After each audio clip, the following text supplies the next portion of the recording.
Assalamualaikum warahmatullahi wabarakatuh.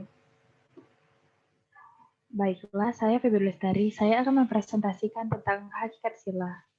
Lanjut, Ki.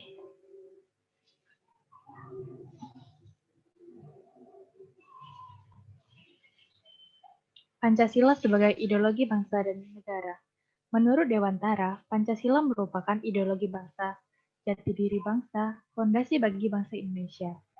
Dan sedangkan ideologi berasal dari bahasa Yunani, yaitu iden, yang berarti melihat, raut muka, perawakan, gagasan, dan buah pikiran. Dan katalogi yang berarti ajaran. Lanjut, Ki.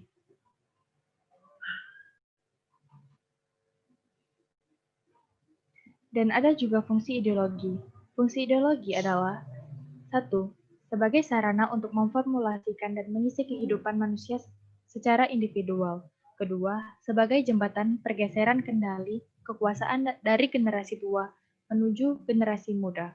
Yang ketiga yaitu sebagai kekuatan yang mampu memberikan semangat dan motivasi individu, masyarakat, dan bangsa Indonesia. Lanjut, Ki.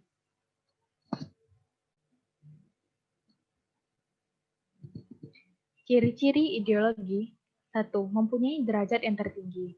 Kedua, mewujudkan suatu asas kerohanian, pandangan-pandangan hidup, dan pegangan hidup yang harus dipelihara, diamalkan, dan dilestarikan kepada generasi berikutnya. Lanjut, Ki.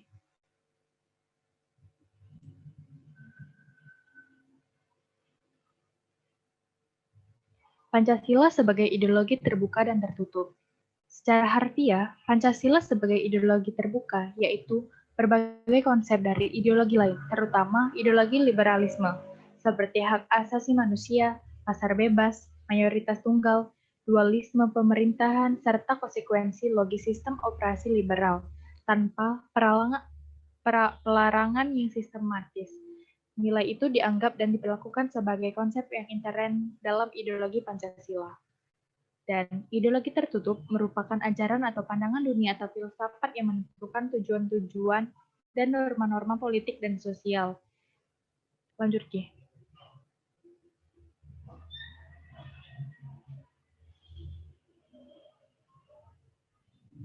Hakikat sila-sila dalam Pancasila. Sila pertama melambangkan bintang yang memiliki arti bangsa Indonesia menyatakan kepercayaan dan ketakwaan terhadap Tuhan Yang Maha Esa. Yang kedua, warga Indonesia percaya dan takwa terhadap Tuhan Yang Maha Esa. Ketiga, sikap menghormati dan bekerja sama antar pemeluk agama.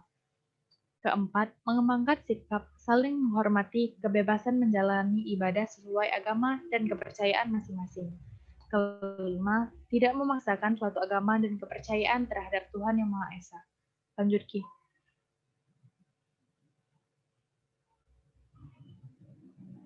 Sila kedua, memiliki lambang rantai. Memiliki arti memperlakukan manusia sesuai harkat dan martabatnya. Kedua, memiliki sikap saling mencintai sesama manusia. Yang ketiga, tidak memiliki sikap semena-mena terhadap orang lain. Keempat, selalu memiliki sikap hormat dan menghormati dan bekerja sama dengan bangsa lain. Kelima, bangsa Indonesia merasa dirinya sebagai bagian dari seluruh umat manusia. Lanjut, Ki.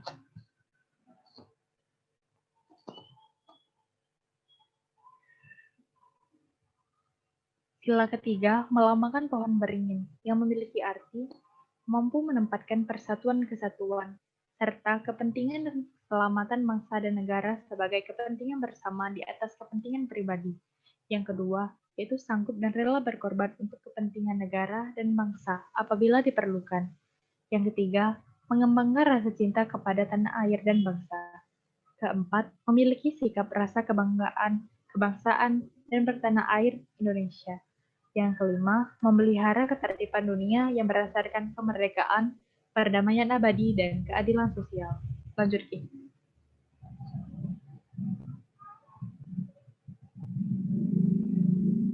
Sila keempat, melambangkan kepala banteng yang memiliki arti sebagai warga negara dan warga masyarakat. Setiap manusia, warga Indonesia memiliki kedudukan, hak, dan kewajiban yang sama. Yang kedua, tidak memaksakan kehendak kepada orang lain. Ketiga, mengutamakan musyawarah dalam mengambilkan keputusan bersama.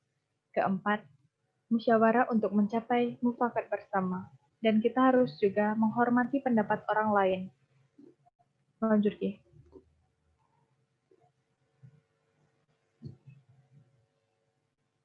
Sila kelima, melambangkan padi dan kapas, memiliki arti mengembangkan perbuatan yang luhur, mencerminkan sikap suasana kekeluargaan dan kegotong royongan.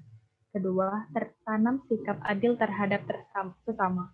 Ketiga, menjaga keseimbangan antara hak dan kewajiban. Keempat, suka memberi pertolongan kepada orang lain.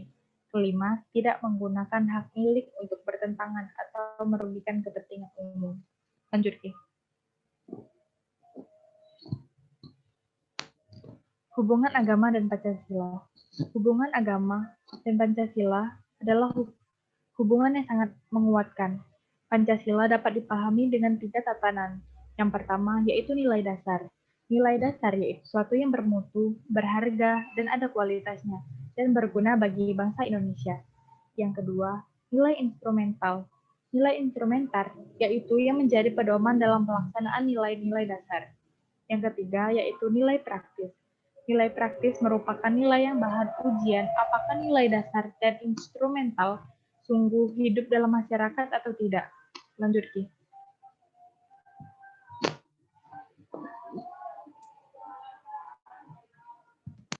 Panitia 9 telah menyusun kembali naskah Jakarta Charter yang berisikan 1. Ketuhanan dengan kewajiban menjalankan syariat Islam bagi pemeluk-pemeluknya.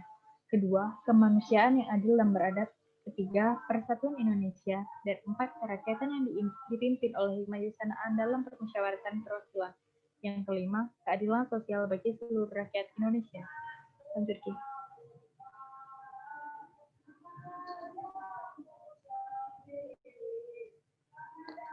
Ada perubahan pada sila pertama, yang awalnya ketuhanan dengan kewajiban menjalankan syariat Islam bagi pemeluk-pemeluknya menjadi ketuhanan yang Maha Esa, karena pada waktu itu ada 2 ormas yang menentang bunyi sila pertama itu.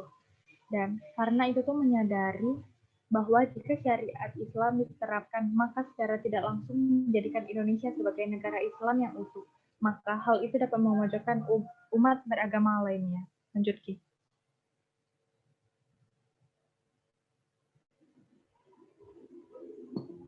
Pada pasal 28E ayat 1 menyatakan setiap warga negara bebas memeluk agama yang mereka hendaki, yang mereka anggap benar, dan dikarenakan kita hidup di dunia ini tidak akan selalu sama, pasti ada perbedaan.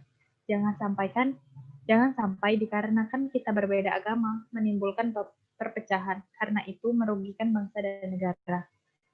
Lanjut, Ki. Itu saja yang dapat saya sampaikan. Saya akhiri. Wassalamualaikum warahmatullahi wabarakatuh.